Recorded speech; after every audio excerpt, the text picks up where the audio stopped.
কে কিভাবে নিউজটার গুরুত্ব বুঝবেন আমি সেটা জানি না, তবে সেভেন সিস্টার্স আলোচনায় বরাবর আপনারা খেয়াল থাকার কথা যে গেল কয়েক মাস যাবৎ, কয়েক মাস না, কয়েকদিন যাবৎ ডক্টর ইউনূসের সরকার ক্ষমতায় আসার পরে যে সেভেন সিস্টার্স নিয়ে আলোচনা হচ্ছিল, সেই সেভেন সিস্টার্সেরই এক সিস্টার্স আসাম।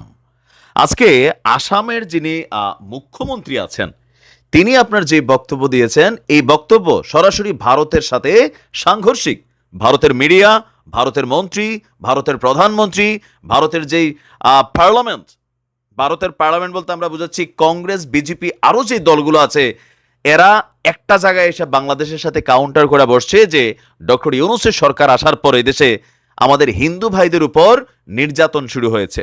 দুই চারটা ঘটনা ঘটেছে, এর মাঝখানে ম্যাক্সিমাম ঘটনাগুলো যারা হিন্দু বাট আওয়ামী লীগের রাজনীতি করতো, তো আওয়ামী লীগের রাজনীতি করে তো শত শত মুসলিমরাই আজকে বাড়ি ঘরে ঘুমাইতে পারছে না। এখন বাংলাদেশে হিন্দুরা নিরাপদ না, নানান ধরনের ক্যাম্পেইনিং যখন হচ্ছে, তখন বলা হচ্ছে যে বাংলাদেশ থেকে শত শত হিন্দু ভাইরা কোথায় গেছে, ভারতের আমাদের আসাম, তারপর হচ্ছে ত্রিপুরা, পশ্চিমবঙ্গ, বিভিন্ন জায়গায় নাকি আমাদের মানুষ ঢুকে গেছে। এগুলা কার কথা? নরেন্দ্র মোদী এবং তার যে স্বরাষ্ট্রমন্ত্রী, তাদের যে পার্লামেন্ট, সেইখানে এই রাজ্যগুলোর নাম উল্লেখ করে বাংলাদেশকে একটা নেগেটিভ ট্যাগ লাগানোর চেষ্টা করা হয়েছিল, কিন্তু সেই চেষ্টাকে বিফল করে দিয়েছে আজকে আসামের মুখ্যমন্ত্রী। তিনি বলছেন বাংলাদেশি কোনো হিন্দু ভারতে অনুপ্রবেশের চেষ্টা করে নাই। আর তার এই বক্তব্যের পর সেভেন সিস্টার্সের এক সিস্টার্সের অবস্থান একদম ক্লিয়ার যে তারা আসলে ভবিষ্যতে কোন দিকে মুভমেন্ট করতে পারে। যাই হোক, সাবেক প্রধানমন্ত্রী শেখ হাসিনার পদত্যাগের পর বাংলাদেশ থেকে হিন্দু সম্প্রদায়ের কেউ ভারতে অনুপ্রবেশের চেষ্টা করেননি বলে দাবি করেছেন আসামের মুখ্যমন্ত্রী হিমন্ত বিশ্ব শর্মা। তবে হিন্দু সম্প্রদায়ের মানুষের নিরাপত্তা নিশ্চিতে প্রয়োজনীয় ব্যবস্থা নিতে বাংলাদেশ সরকারকে চাপ দিতে নিজ দেশের প্রধানমন্ত্রী নরেন্দ্র মোদীর প্রতি অনুরোধ করেছেন। এটা স্বাভাবিক, আমাদের দেশে এটা নরেন্দ্র মোদীর চাপ দেওয়া লাগবে না, আমরা নিজেরাই আলহামদুলিল্লাহ এক অসাম্প্রদায়িক বাংলাদেশ আজকে দেখছি। হিমন্ত বিশ্ব শর্মাকে উদ্ধৃত করে ভারতীয় বার্তা সংস্থা পিটিআই এর এক প্রতিবেদন বলছে, হিন্দুরা বাংলাদেশে আছেন এবং তারা লড়ে যাচ্ছেন। তারা গত এক মাসে কোনো একজন হিন্দু ব্যক্তি ভারতে অনুপ্রবেশের চেষ্টা করেনি বলে আসামের এই মুখ্যমন্ত্রী বলছে যে ধর্মীয় রিজনে বা নির্যাতনের শিকার হয়ে নর্মালি কোনো হিন্দু ভারতের প্রবেশের চেষ্টা করেনি। এমনি যারা গেছে, কেউ পূজা পার্বণে গেছে, কেউ তাদের আত্মীয় স্বজন আছে গেছে, কেউ বাংলাদেশের পরিস্থিতি খারাপ দেখা হয়তো সাময়িকভাবে ভারতে গেছে, কিন্তু বাড়িঘর ছাইরা ভারত যেই প্রতিবেদনগুলো দেখাচ্ছিল বারবার, তারা রিক্যাপ কইরা বিভিন্ন ধরনের নির্যাতন, আরও যে আমাদের মেয়েদের উপর অত্যাচার, অতীতের বিভিন্ন ফুটেজগুলোকে কানেক্ট করা তারা যা দেখাচ্ছিল সেগুলো ছিল গুজব। তারা বলছে যে বরং প্রতিবেশী দেশটি থেকে বেশ কয়েকজন মুসলিম ব্যক্তি রাতের আধারে ভারতে আপনার ঢুকার চেষ্টা করেছে সীমান্ত অতিক্রম করে। আপনার গত এক মাসে ভারতে অনুপ্রবেশের সময় ৩৫ জন মুসলিমকে গ্রেফতার করা হয়েছে। যদিও তারা আসামে থাকার জন্য আসেনি, তারা বিভিন্ন রাজনৈতিক কারণে ভারতে অনুপ্রবেশের চেষ্টা চালিয়েছে। তবে হিন্দুদের নিরাপত্তা নিশ্চিতে বাংলাদেশ সরকারের সাথে প্রধানমন্ত্রী মোদীকে তারা অনুরোধ করছে যেন একটা ভালো অবস্থান তৈরি করে বা সরকারকে চাপ দেয়। এই যে দেখেন, সবসময় বলি, ভারত সবসময় চায় যে এই ধর্মকে পুঁজি কইরা এরা বলল কি মাঝখানে আমাদের দেশে সেনাবাহিনী পাঠাবে প্রয়োজনে, এত সস্তা। হ্যাঁ, সেভেন সিস্টার্স ভেঙে যাবে। আজকে আসামের মুখ্যমন্ত্রীর এই বক্তব্য ভারতের কেন্দ্রীয় যে জাতীয়করণ আছে সেটার সাথে কিন্তু সাংঘর্ষিক।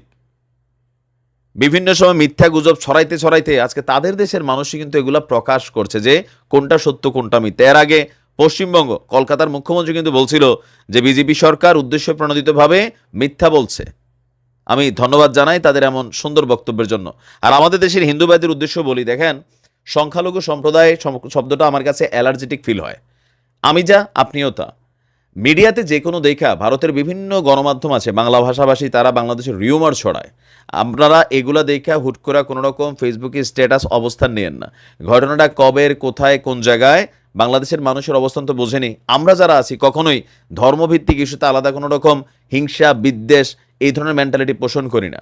লুৎফুজ্জামান বাবর ওরফে স্পাইক বাবর এই মুহূর্তে সোশ্যাল মিডিয়া প্ল্যাটফর্মে আলোচনায় লুৎফুজ্জামান বাবর, কিন্তু অনেকে আপনারা ভালো করে জানেন না যে কেন আসলে লুৎফুজ্জামান বাবরের এই যে ছবিটা খুবই ভাইরাল। আলোচনার শুরুয়াতটা করেছেন কিন্তু খোদ ডক্টর ইউনূসই। আপনাদের খেয়াল থাকার কথা যে তিনি ক্ষমতায় আসার পরপরই, আসন গ্রহণ করার পরপরই ভারতের একটা গণমাধ্যম এনডিটিভিকে দেওয়া সাক্ষাৎকারে বলেছিল ভারত যদি কোনো রকম উল্টাপাল্টা অ্যাকশন করে তাহলে সেভেন সিস্টার্স উত্তপ্ত হবে। আর সেখান থেকে আসছে সেভেন সিস্টার্স ইস্যুতে লুৎফুজ্জামান বাবরের ভূমিকা এবং কেন আসলে ভারত লুৎফুজ্জামান বাবরকে ভয় পেত। আপনাদের সকলের নিশ্চয় খেয়াল থাকার কথা 7 ট্রাক অস্ত্র মামলার কথা, তাই না? আসুন দেখি কেন আসলে কি ঘটতে যাচ্ছিল।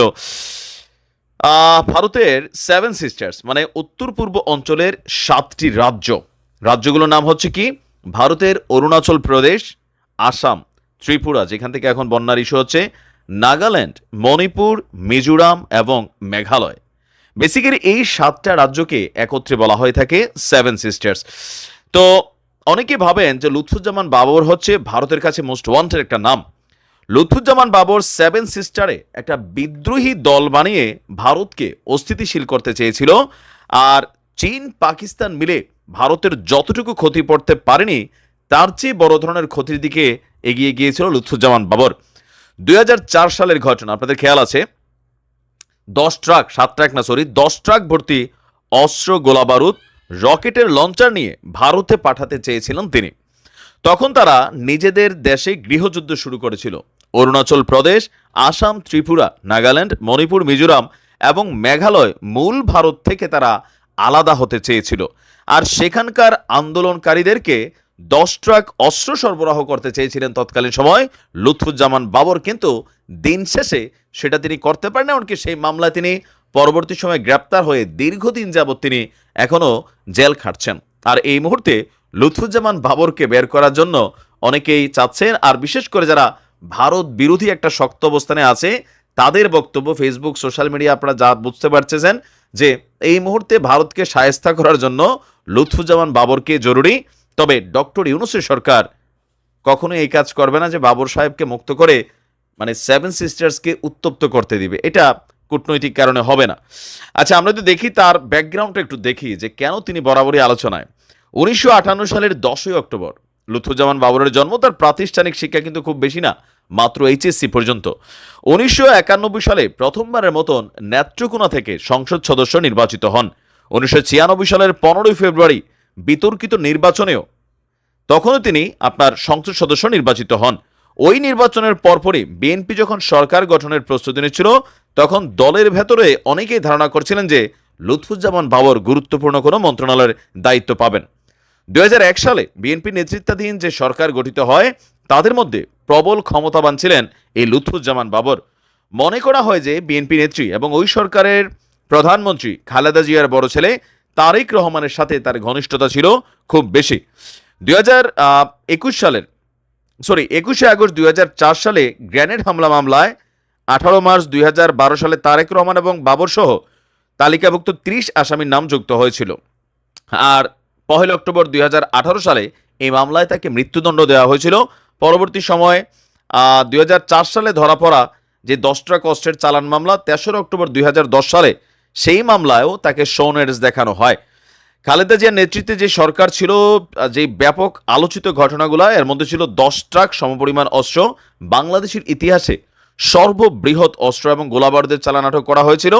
1 এপ্রিল রাতে 2টি বড় ট্রলারে করে এসব অস্ত্র সমুদ্রপথে আনা হয় চিটাগাং ইউরিয়া ফার্টিলাইজার বা ওই অঞ্চলগুলোতে। পর্যবেক্ষকদের অনেকে মনে করছিলেন যে আপনার এই ঘটনাটাই ভারতের সাথে বিএনপির যে সম্পর্ক সেই সম্পর্কটাকে নষ্ট করেছে। কারণ আপনার তৎকালীন সময় কর্মকর্তারা দাবি করেছিলেন যে ভারতের চাপে পড়ে বিএনপি সরকার সেসব অস্ত্র আটক করে, অন্যথায় সেসব অস্ত্র ভারতের এই সেভেন সিস্টার্সের যে আন্দোলনকারীরা ছিল তাদের হাতে যেত। বিএনপি বরাবরই দাবি করে যে সরকার তখন ব্যবস্থা নিয়েছিল বলেই সেসব অস্ত্র আটক করা হয়েছে। আচ্ছা, যাই হোক, কিন্তু আমরা যদি দেখলাম ভারতের কর্মকর্তারা মনে করে এত বড় আকারে না হলেও বিভিন্ন সময় বাংলাদেশের ভেতর দিয়ে ভারতের উত্তর পূর্বাঞ্চলে অস্ত্রশস্ত্র ঢুকেছে। আর এই ঘটনায় বিএনপি তৎকালীন সময় মূল ভূমিকা রেখেছে। তো কি ছিল সেই আমরা দেখাই উদ্ধার তালিকায় চীনের তৈরি AK-47 rifle, semi automatic rifle, rocket launcher, rocket shell, pistol, hand grenade, বিপুল পরিমাণ গুলি, বিস্ফোরক দ্রব্য। তো 1790টি বিভিন্ন ধরনের অস্ত্র, 11.5 লক্ষ গুলি, 6,500 ম্যাগাজিন, 27,000 গ্রেনেড, 150টি রকেট লঞ্চার।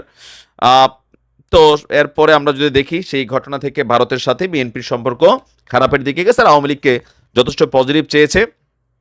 এখন ওই বাবর আর আজকের বাবরে কিন্তু অনেক পার্থক্য আছে। স্পাইক চুল কাটতেন, এখন তিনি সাইডে সিতা করেন, চুল সাদা হয়ে গেছে, দাড়ি বড় হয়ে গেছে। আগের সেই যা সাহসটা, ডেঞ্জারাস অ্যাক্টিভিটিসের মতন যে মেন্টালিটি 20 বছর আগের, সেটা কিন্তু এখন আর নেই।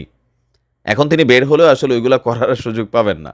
তবে সোশ্যাল মিডিয়াতে যে ঝড় উঠছে, সেই ঝড়ে সবাই মনে করতেছে বাবরই একমাত্র পারফেক্ট। কিন্তু এটাও ভুল ধারণা।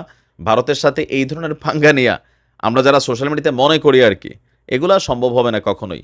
ভারতকে কোনো সরকারই যেই আসে ঘাটানোর সুযোগ নাই। কারণ বাংলাদেশকে স্থিতিশীল রাখতে হইলে ভারতের সাথে সুসম্পর্ক রাখতে হবে, এটাই হচ্ছে বাস্তবিকতা।